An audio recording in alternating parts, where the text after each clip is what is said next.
Bonjour à tous, c'est Benjamin Code, on se retrouve pour une nouvelle vidéo. Je code avec mon frère qui ne sait pas coder. Salut à tous, c'est Benjamin Code. Ici nous avons Lucien. Je suis Devil Code. Devil Code, c'est ton nom? Oui. Lucien est violoncelliste professionnel. Il n'y connaît rien en code. Si, j'y connais un peu, j'ai des rudiments. Qu'est-ce que tu connais en code? Je connais les langages, je connais le front, le back, comment ça s'articule autour de diverses technologies. Nous sommes tout un background tout à fait Bon, en gros, respectable. il a entendu sa meuf faire un bootcamp à la maison, donc il a glané quelques mots, mais voilà, sa culture informatique ne va quand même pas très loin. Ce qui va être une aubaine pour nous aujourd'hui, parce que ça va me permettre de vulgariser un petit peu quelques éléments de la culture informatique, de la culture dev, par l'intermédiaire de certaines blagues qu'on va essayer de lui faire comprendre. Voilà, vous voyez le concept de cette émission, il est génial. C'est une nouvelle émission, elle me permet de vous présenter Lucien. Vous connaissez Cyril, mon autre frère, et bien maintenant vous connaissez tout le monde. Bonjour. Bonjour. Et alors, qu'est-ce qu'on va faire aujourd'hui? On va aller sur Reddit, sur le Reddit qui s'appelle exactement Reddit Dev Jokes. Et on va essayer de s'attaquer à cette chose qui est assez bizarre, qui est l'humour des développeurs. Moi, en général, je me tiens loin de tous ces trucs-là. Tous ces trucs de gang, tous ces trucs de guild, tous ces trucs de private joke d'un domaine en particulier. J'essaie de m'en tenir loin. Je sais pas si tu fais pareil avec le monde de la musique. Si. Moi, dans mon domaine, les gens font beaucoup de blagues sur les altistes, qui sont les parias plus ou moins des orchestres. Ouais. Et en fait, ça me gave, ça me pompe, parce que c'est les mêmes blagues qui circulent depuis des générations et des générations, qu'on entend et réentend. Et en plus, ça vise une catégorie de musiciens. Donc, je me dis que si j'étais altiste à la longue, ça me ferait tellement Chier. Ah, mais je n'osais pas le dire. Ça c'est une blague déjà qui me permet de te donner un petit contexte. Je l'ai pas du tout. Non, c'est normal que tu ne l'aies pas. Quand des gens me demandent de leur recommander un éditeur de code, tu Ouais. vois, aujourd'hui, tout le monde, absolument tout le monde, quasiment, moi non, moi je suis sur IntelliJ, mais tout le monde code sur Visual Studio Code. Tu vois, c'est l'éditeur de code à la mode que tout le monde a, c'est gratuit, c'est hyper bien foutu, etc. C'est chouette. C'est le petit logiciel sur lequel tu codes, que tout est, où tu as tous tes petits onglets comme Oui. ça, c'est ça. Comme CodePen. Exact. À peu près, oui. Ça marche ce que tu dis. Et en fait, Vi, qu'est-ce que c'est Vi? Vi, c'est le tout premier éditeur de code qu'il y avait dans le terminal à l'époque, en fait, et il y a beaucoup de gens, et des vieux programmeurs des années 80, et même encore aujourd'hui, il y a des jeunes qui sont hyper attachés à Vi, Ouais. et du coup, en fait, t'as l'impression que le mec va sortir Vi, J'ai compris, et je l'ai après, maintenant. tu l'as. Ouais, c'est ces gros bâtards de Visual Studio Code. Voilà, et pourquoi tu rigoles pas plus que ça? Bref, c'est un peu tard. Hein. Oui, c'est vrai. Vous avez rigolé derrière vos écrans? J'espère, en tout cas. Bon, celle-là, j'ai un peu soufflé du nez. Est-ce que tu sais ce que c'est que la culture agile, la culture des sprints, la culture de... Est-ce que ça te parle? T'as déjà entendu parler de tout ça ou pas? Je connais la méthode agile. Oui, c'est la méthode agile, et dans la méthode agile, un des tools de la méthode agile, ce sont les sprints. Tu vois, tu te fixes tel objectif, et pendant Ouais. ce sprint de semaine, c'est focus là-dessus, tu dois vraiment rendre ce bordel-là. Et il y a des tonnes de boîtes qui fonctionnent comme ça en sprint, tu vois. Ils avancent dans leur projet en faisant ils le découpent en petits bouts, et ils font sur des sprints. Ok. Et donc du coup, tu commences le sprint, t'es tranquille, t'es un peu frais, ça va. Et puis à la fin du sprint, en général, pour finir tout dans les temps, tu te saignes le cul au taf, quoi, et tu finis souvent comme ça. Alors ça va quand t'as des sprints un peu plus, tu as des sprints qui sont pas toujours de la même intensité. Tu sais que si tu finis comme ça sur un sprint, c'est cool que le sprint suivant soit un truc un peu plus détente. Mais parfois, t'es dans cet état-là tout le temps. Et genre les gens après font des burn-out et les gens se cassent parce que c'est intenable. T'es toujours sous pression et ça fait partie un peu de la dev life, effectivement. Et toi, t'as eu des sprints hyper pressurisants? Ça va.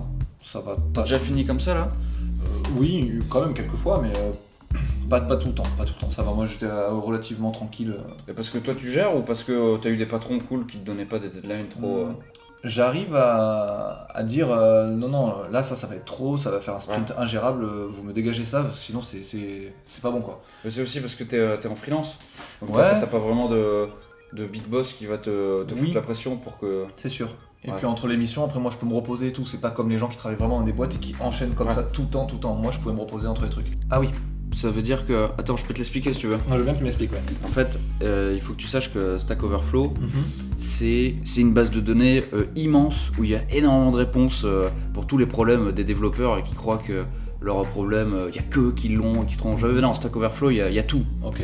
Mais en fait, il n'y a pas tout.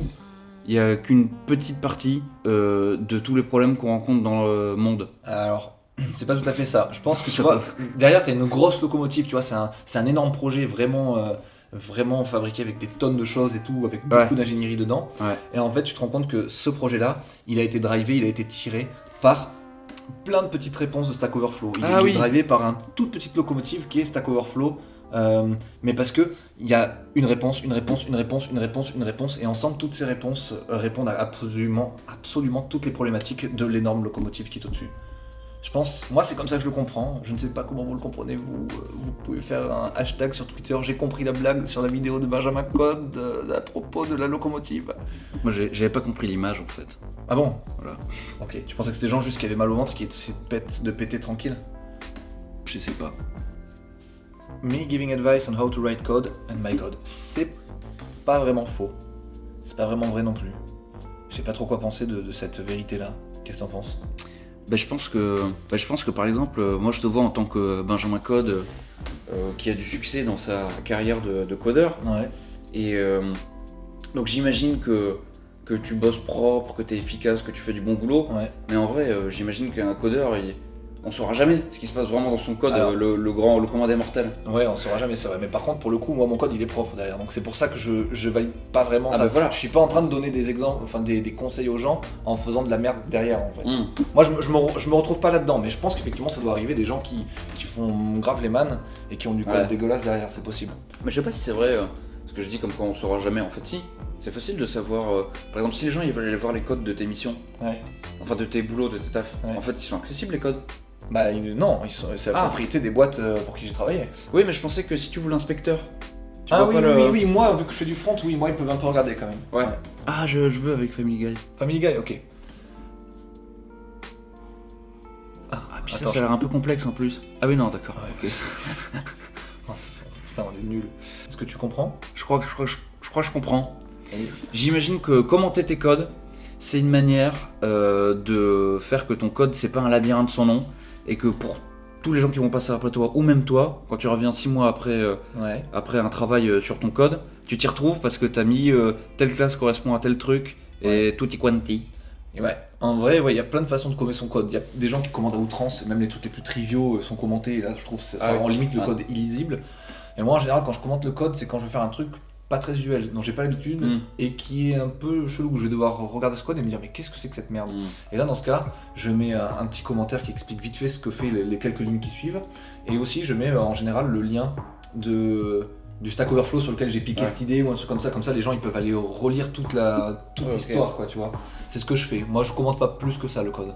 Et attends, si tu mets un lien du Stack Overflow, c'est genre pour les gens qui passeront après toi? Ouais, c'est ça. Ou pour moi-même, parce que parfois dans Stack Overflow tu prends la solution, mais il y avait plein d'autres commentaires en dessous qui étaient intéressants, qui apportaient des informations en plus sur la solution. Ou alors des limites, ils disent ouais mais là voilà par contre ça va marcher dans ce cas là mais ça marchera pas dans l'autre cas. Et du coup le jour où ça marche pas, toi tu peux retrouver le lien du Stack Overflow et aller voir les gens qui ont dit ça marche pas en effet. Voilà, c'est comme ça que je commente moi le code en gros. Donc pas à outrance. Donc celle-là je l'avais bien. Ouais tu l'avais, donc franchement t'es calé en dev. Je vais faire mentir le titre de la vidéo. Alors ça c'est l'air drôle ça. Moi ça me fait un peu rire justement. Ouais. Parce que le mec là ici ça pourrait être moi tu vois. Quand je fais chier les gens, quand j'analyse leur code et tout. En fait, BR, c'est un truc qui permet de sauter des lignes. Ouais. Donc là, le résultat, c'est un titre, plein de lignes sautées, et puis après le mot même. Tu vois. Et lui, il est deg parce qu'il te dit, mais t'aurais dû utiliser du CSS pour créer cet espace, et t'aurais pas dû utiliser des breaklines, t'es vraiment une merde.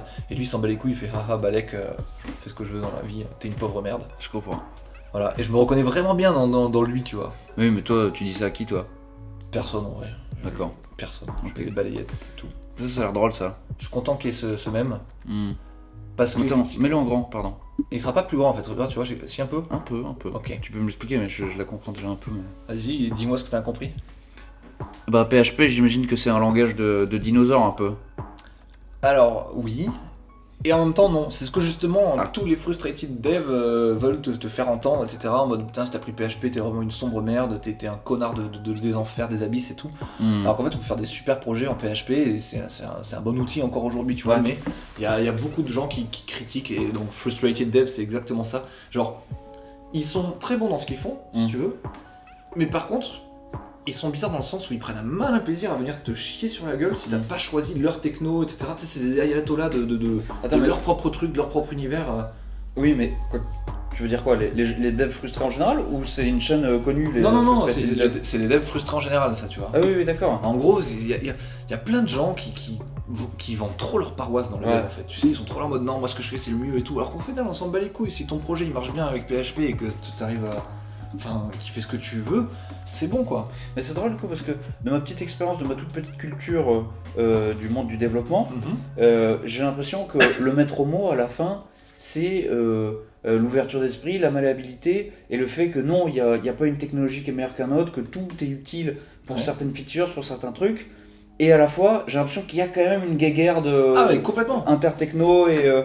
Mais souvent, tu te rendras compte que c'est très souvent déjà des débutants qui vont venir ramener leur truc, c'est parce qu'ils ont été endoctrinés à leur école sur le langage qu'ils connaissent, et du coup, en plus, ça leur fait chier d'admettre qu'il y a d'autres trucs qu'ils pourraient éventuellement connaître, vu que ça veut dire qu'ils ont du savoir à aller glaner ça et là. Et en fait, eux, non, ils veulent rester dans leur petit truc et se convaincre que ce qu'ils ont appris, c'est le meilleur.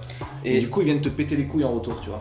Et quand tu dis ils ont été un petit peu endoctrinés dans certaines technologies par, je sais pas, donc tu veux dire que potentiellement il y a un peu du lobbying pour certaines technologies dans le monde du code? Non, mais enfin, non, c'est juste que le code, c'est quand même, moi je pense que c'est un truc un peu psychologique, c'est si vaste en fait que genre t'es rassuré quand tu te dis bon je suis dans le bon truc et je connais le meilleur, et donc du coup tu peux avoir tendance à venir chier sur les autres pour te rassurer en fait face à tes propres démons. D'accord. Je pense que ça vient de là en fait, tous ces trucs de frustration et de guerre de techno et tout, parce qu'au final quand t'as un peu d'expérience tu fais Après d'accord, pour des projets gigantesques, etc., pour des grands groupes américains, etc., peut-être qu'il y a des technologies un peu plus adaptées que d'autres, je dis pas, il y a des débats là-dessus bien sûr, mais à tous nos niveaux, là, nos niveaux de petits devs à échelle ok, n'importe quelle technologie fera le taf, prends celle avec laquelle tu es à l'aise, avec laquelle tu vas vite, quoi, tu vois. Ouais.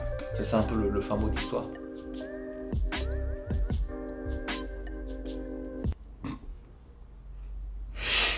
Ça t'a fait rire ça? Oui. Ok. Je comprends. Je comprends. Et c'est aussi ce qui se passe avec les intégrations en fait.